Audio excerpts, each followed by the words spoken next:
At Chipotle, we also have a playlist. Guacamole as it's being hand-mashed. The sizzle of adobo chicken on the grill. The chopping of onions and cilantro. We call our playlist Real. Order now. Chipotle. For real.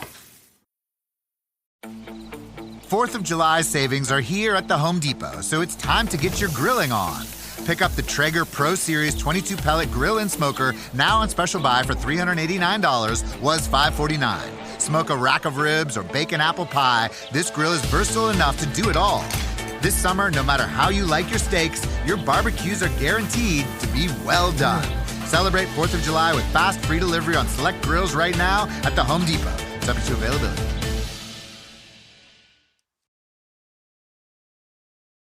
This episode is brought to you by Buffalo Trace Distillery. Powerful yet smooth. Contained but never tame. Proudly going their own way, but never going alone. This is the spirit inside Buffalo Trace Bourbon. Made at Buffalo Trace Distillery, the world's most award-winning distillery. Buffalo Trace is always perfectly untamed. Distilled, aged, and bottled by Buffalo Trace Distillery, Franklin County, Kentucky. 90 proof, 45% alcohol by volume. Learn more at buffalotracedistillery.com. Please drink responsibly. EVO. This series contains adult language and depictions of graphic violence. Listener discretion is advised. Friuli, northeastern Italy, 16th century. It was a time of harvest and heresy, saints and superstition. The air was thick with incense and fear. While the church held its tribunals, the land itself pulsed with something older, wilder. A belief not bound by catechism, but rooted in furrows of earth and moonlit dreams. In this corner of Christendom, a different kind of faith endured. They called themselves the Benandanti, or the Good Walkers. They were midwives and millers, brewers and blacksmiths. They were born in the call, a membrane veiling a newborn's face, torn away with trembling hands and held aloft as omen. To some, a blessing. To others, a mark, a thread between worlds. The Benandanti believed that each season, on the Embers Day, their souls would slip from slumbering bodies and march into the fields of battle, invisible, untouchable.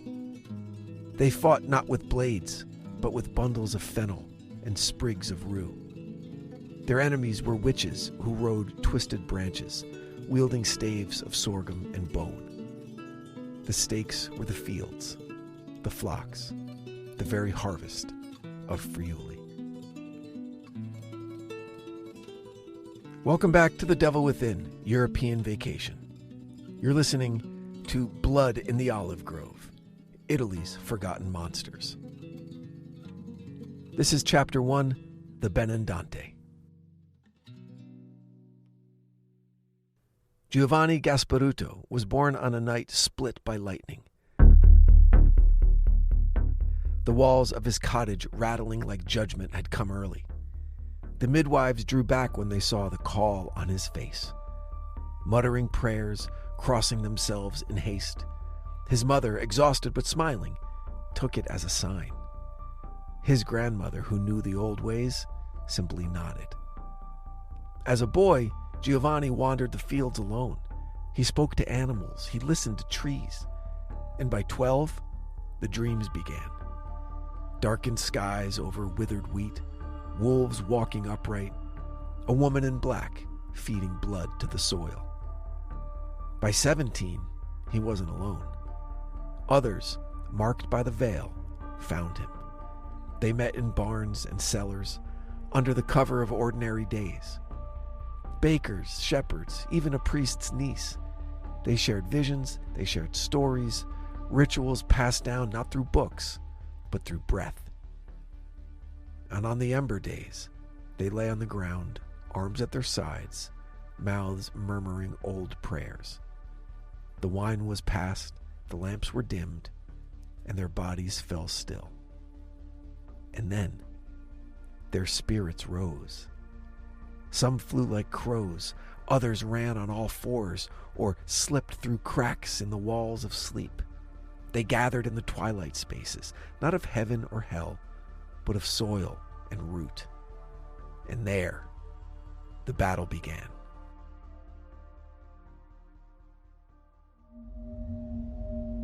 They called them La Streghe Notturne, the night battles. Beneath silvered skies, they clashed in the shadow-whirled meadows. The Benandanti wielded fennel stalks like swords, their green tips glowing faintly in the dark. Witches countered with sorghum rods sharpened by curse and ash.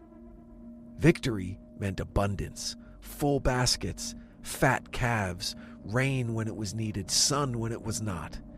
Loss meant blight, stillbirth, hunger.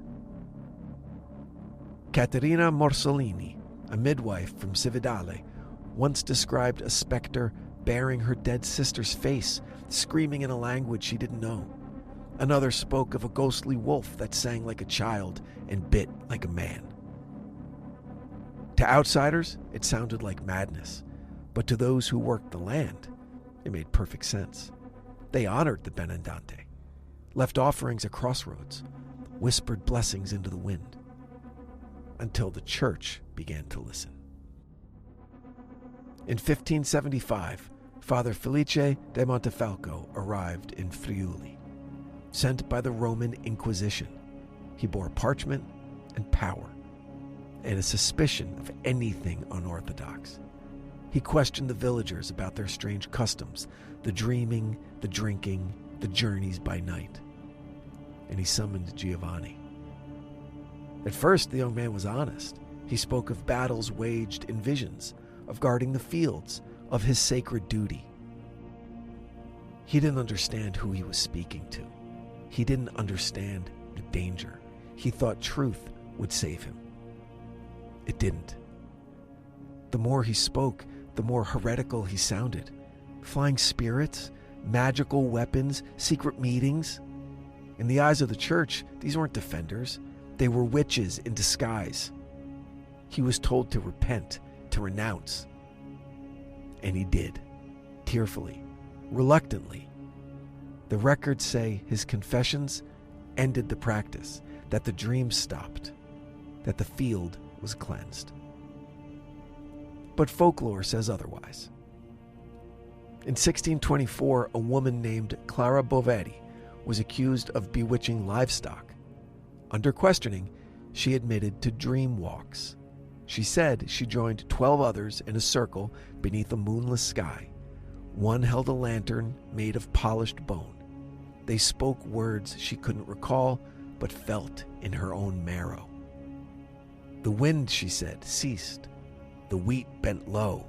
A black stag watched from the edge of the wood. She awoke with blood in her palms and a voice in her ear that was not her own. She disappeared before her trial. The records stopped mentioning the Benandanti, but the earth doesn't forget so easily. Even now, in the remote fields of Friuli, farmers sometimes leave fennel by the edge of their fields. A coin, maybe a knotted ribbon. A quiet offering to forces older than parchment. Ask an elder why, and they'll shrug, smile, then look away.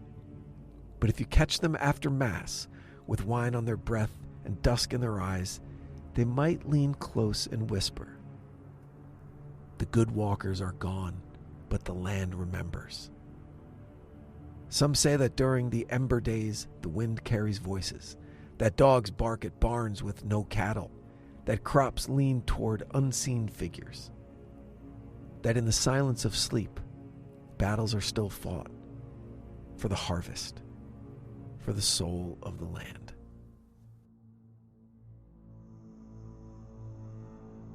Ever wake up from a dream and find dirt beneath your nails? Let us know. Email us at info@evocreative.com or follow us at The Devil Within Pod and leave a review, especially if you've walked fields you don't remember planting.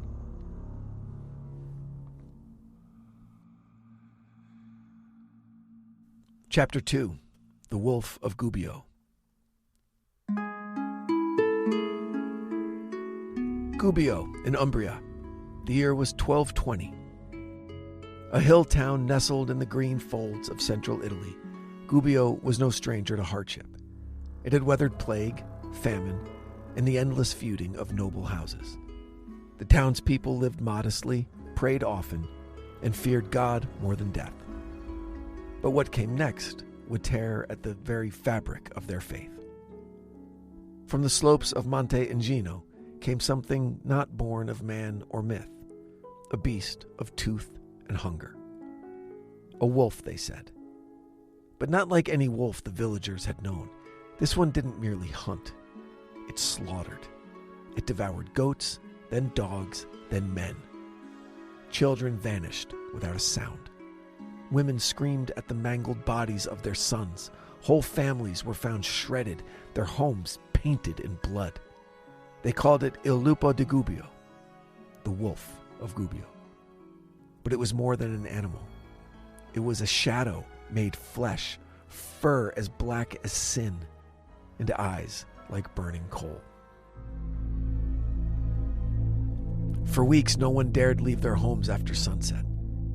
The bells that once rang for mass now tolled for the dead.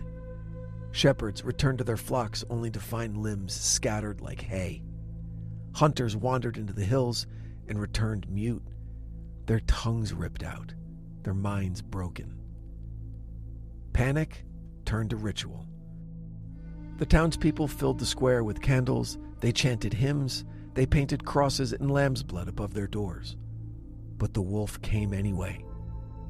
Witnesses spoke of a creature taller than any man, its limbs unnaturally long, its jaws lined with too many teeth.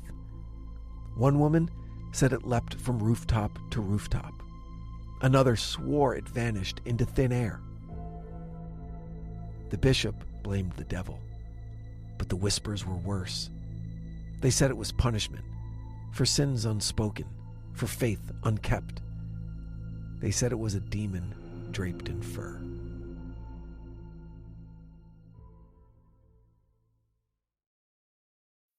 When you hear Lululemon, you probably think of Align yoga pants, weightlessly soft, like you're wearing next to nothing. That's why you see them in class, at the grocery store, and in the park.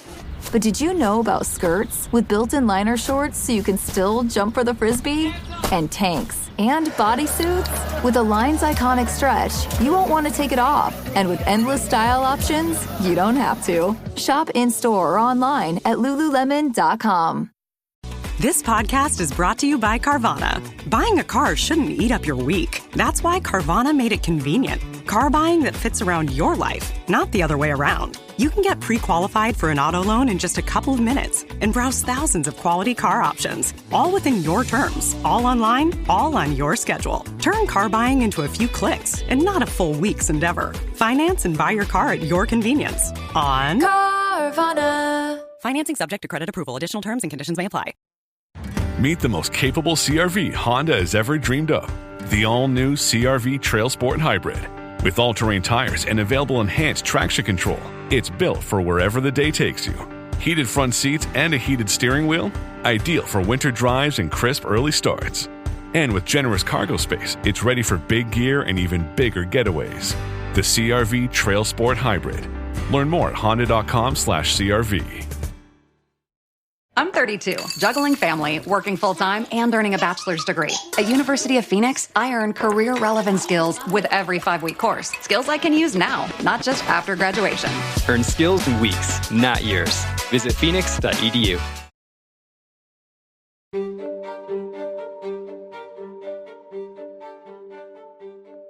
Francis of Assisi had no titles. No sword, no throne. He walked barefoot, clothed in humility and dust. He spoke to birds. He sang to rivers. He wept with lepers. He was known to those who suffered, and when word of Gubbio reached him, he listened. He came alone. It was said he arrived as the bells tolled for another child's funeral. He didn't condemn. He didn't preach. He just listened. And then, with no ceremony and no protection, he walked out of the town and into the woods. The people cried out. begged him to stop, but Francis raised a hand and vanished into the trees, a silhouette of calm amid a landscape of dread. He carried no torch, no blade, only a prayer. Deep in the forest, where blood stained the stones and the air smelled of iron and death, Francis found the wolf. It was waiting. Twice the size of any hound, fur knotted with gore, eyes that glowed like firebrands. Its breath came in ragged bursts that fogged the air. But it didn't strike. It didn't lunge. Francis lifted a hand. The wolf growled, a sound like gravel tearing through flesh. Then it stopped. There was no fight, only silence. Francis knelt. He spoke not in Latin, but in compassion. No commands, but questions. Why this hunger? Why this rage? And legend says the beast bowed. They spoke, it's been said, not in words, but in understanding. Two creatures of flesh and faith, bound by the sorrow of the world. When Francis returned to the village, the wolf walked beside him. In the square of Gubbio, the people screamed. They fell to their knees, clutching their children and hiding their faces. But Francis lifted his arms and stood between beast and man. He said, "This creature has fed on flesh because he knew no other way. But now, he seeks another path." The wolf sat, not like a dog, but like a sentinel, quiet and watching. And in that square, a pact was forged. The villagers would feed the wolf, and in return, the wolf would protect them, guard their flocks, and watch over their children. And so it was. The wolf of Gubbio became its guardian. He patrolled the city at dusk, his eyes scanning the shadows. Children played at his feet. Elders offered him bread. 2 years passed, and then, one morning, he was found on the cathedral steps, lying still, eyes closed, his fur free of blood, his mouth curled into something that might have been a smile. He was buried as one of their own. Time passed, Gubbio grew, the wolf became a tale told to children, but not all believed he was gone. Decades later, a priest named Father Aldobrandini claimed to have read an unpublished letter by Francis himself. In it, the saint admitted he had not tamed the beast, only redirected its hunger. That through prayer, the wolf's fury had been bound, but not cured. And if that prayer ever ceased, the hunger would return. In 1791, livestock were found mutilated. Children disappeared from locked rooms. Footprints too large to be human appeared in graveyards. And the townspeople whispered once more. One night, a monk swore he saw a figure standing at the edge of the woods. It wore a friar's robe, but its eyes burned red. It didn't walk, it glided. And it didn't breathe, it growled. When he blinked, it was gone.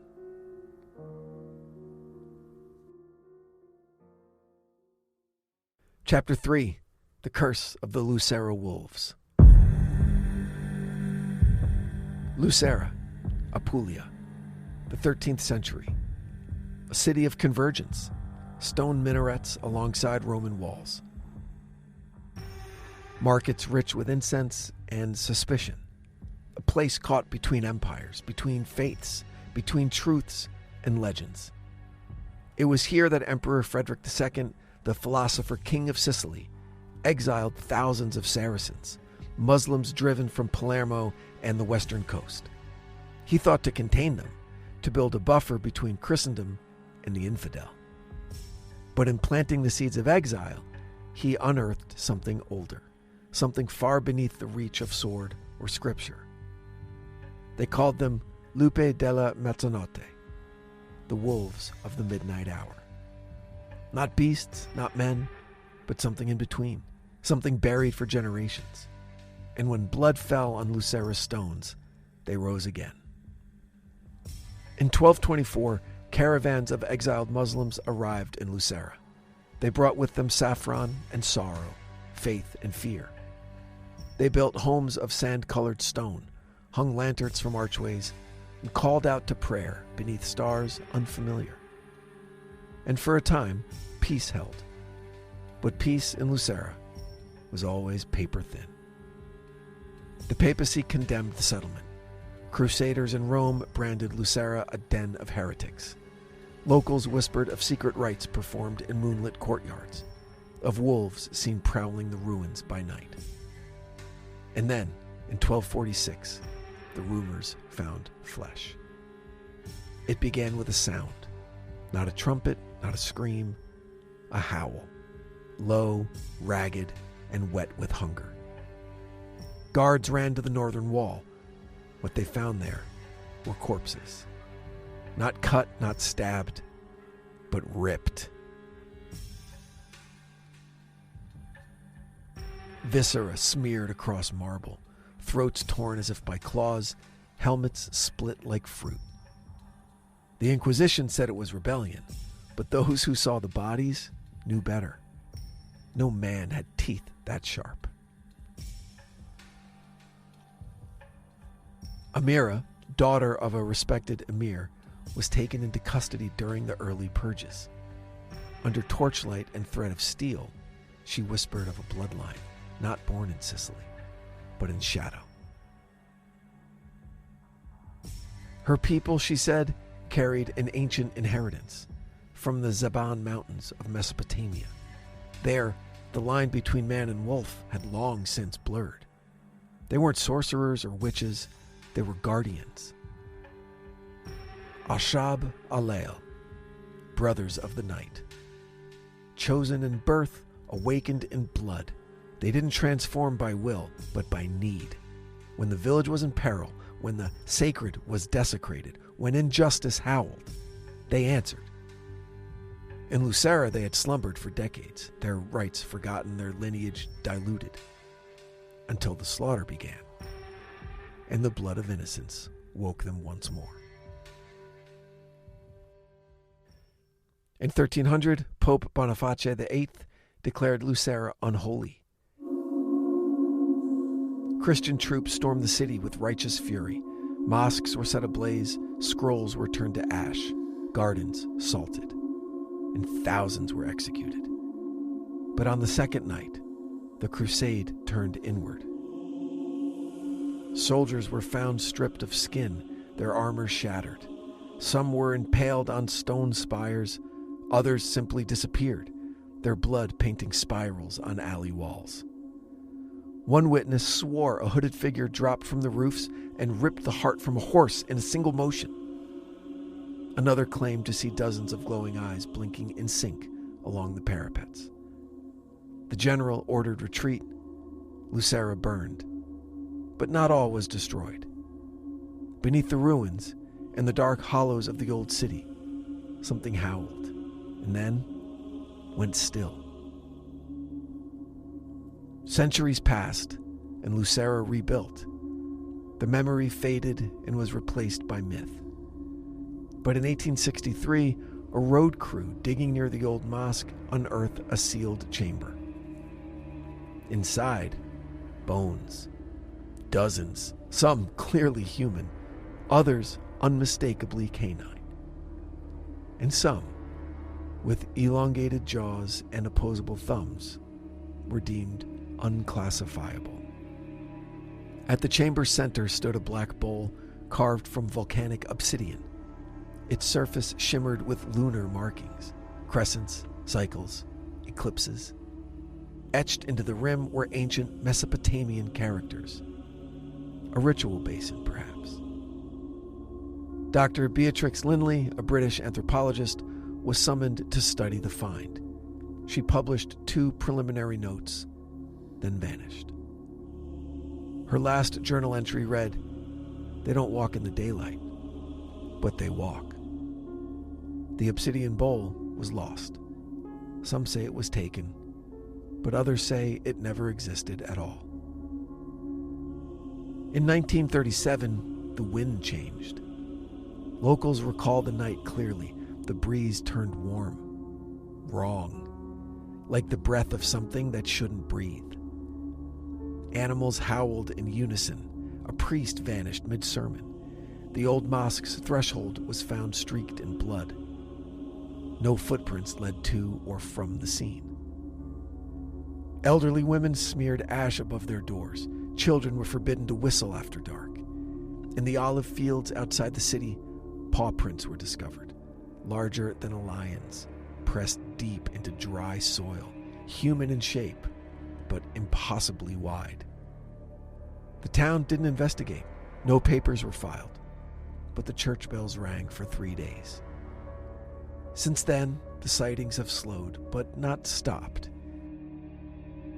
Each generation hears a new tale, of shadows that walk on 2 legs, of howls that shatter sleep, of amber eyes watching from the woods. They say the curse is a cycle, a slumbering hunger, and that the wolves of Lucera are not gone. They're only waiting.